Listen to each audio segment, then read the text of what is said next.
nabili naming portos doon lang. At ito yon ay beef. Yan. Ito, ang box nito guys is $25. Dapat 30 to. Tapos ano man, syempre, Pinoy. Kailangan may tawad. Ayan. Kaya naging 25 yan. At ito din namang cheese roll. 25 na lang din. At ito 25. So, $50 to lahat. Kasi, syempre, pinaano man kami. Gipahangyo. Ayan.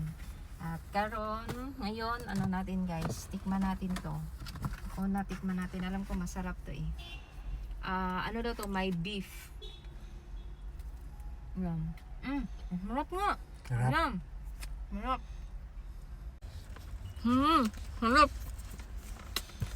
Kasi last ako nakatikim nito guys, 2019 pa.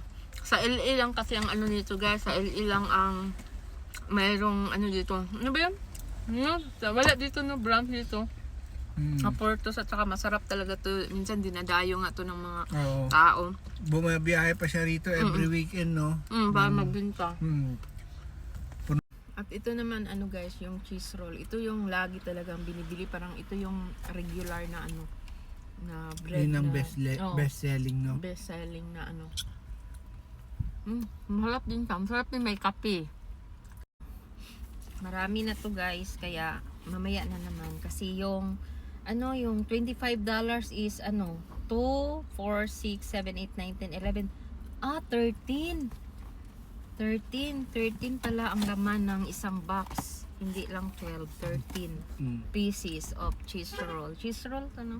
Masarap kasi talaga to guys eh. Kasi to eh. Sa LA lang to meron.